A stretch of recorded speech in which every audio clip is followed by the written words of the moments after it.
Hey everybody, this is Erica from the Classy Climb blog coming to you today with Is it a real business? This is a question I'm putting out there to people because a lot of times people love in market multi-level marketing and network marketing groups and all that good stuff. And at the end of the day, I think those are great vehicles to bring extra cash when you're just looking for an extra paycheck. But at the end of the day, you need to be focused on building your own business. Now, when I say real business, I mean something that has your name on it, which a lot of those companies can, and they're great for networking for sure.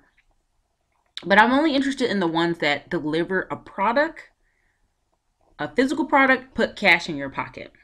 And so there's two or three I'm still, I still mull over. Solove, which is kind of quieted down now, but still provides great phone service and still provides cash in the pocket of many people.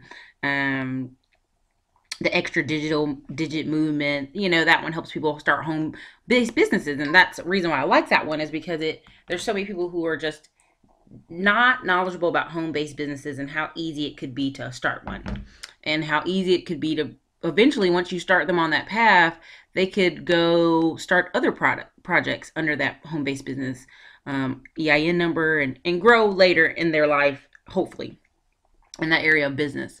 As long as they keep reading books and associating with people in business. Another one is like Jamberry. It's a direct selling company. It's completely, look, here's the product. Here you go. Put it on your nails or your toenails, and you go.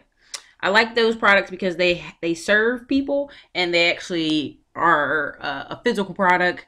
One I think is a mind-changing product as far as the extra digital movement. But the thing when I ask, is it a real business, is who do you serve and who are your customers? The easiest thing I can tell people is create a product, find three people immediately you can sell it to.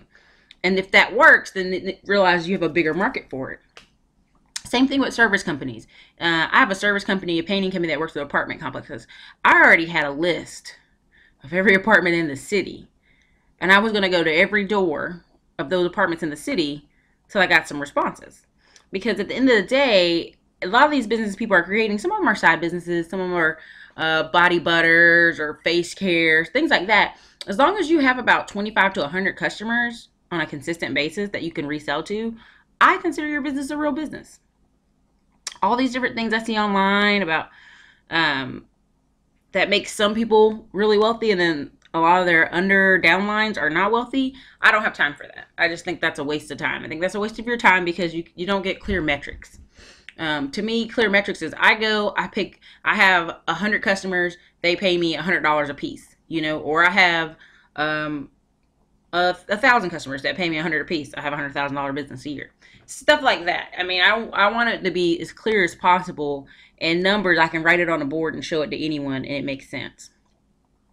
Now, I think it's important to have your name on things, because once you see your name on it, it's associated with you forever. Your name is supposed to mean something to you.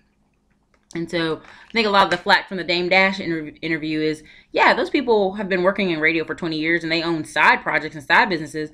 But at the end of their life, what will they be remembered for? The radio gig. That was it was someone else's business, and that's where they've been building for 20 years, instead of having a side radio or small radio and then the rest of their life be remembered for that small radio.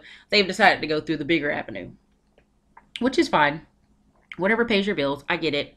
Some people will never get on that level.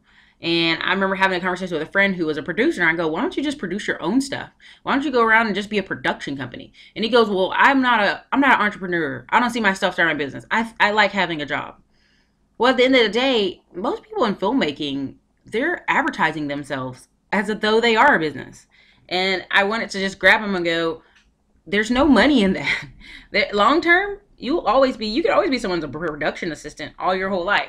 But unless your name is on IMDb as someone who produced a movie, the main executive producer, it doesn't add up to me. When I go on Indiegogo, I only look on how much does it cost for me to be the executive producer of this film. I'm not interested in any other slot.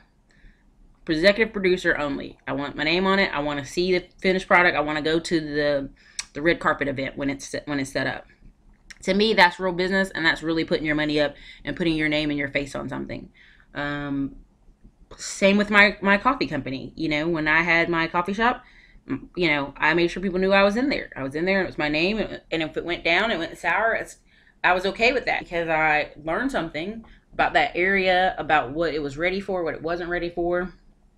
Learned about working with family and business, all that good stuff. And so at the end of the day, another thing on that is at this point in the game for me, I wouldn't work with family on another business project unless it was real estate and farms, because of the size and because there's space in it enough where you're not on top of each other's backs, and everybody's getting a paycheck monthly instead of quarterly or instead of whenever it happens. There's money to be split, and there can be no argument because it's very clear. It's very clear cut to me. So again, today this is Erica from the Classy Climb blog. Is it a real business? Do you have a product to sell? Are you helping people? How can you scale or grow this business? These are questions you should definitely ask yourself in this world that you see on Facebook of people going on vacations and flying all over the place and like changing, wake up now crashing. Like, to me, a real business is you have your name on it, you can control it. Sure, there'll be a bunch of people who make money through that, but that might not be your style. At the end of the day, I'd rather focus on building my own business than building someone else's. This is Erica from the Classy Clown blog. You guys have a great day.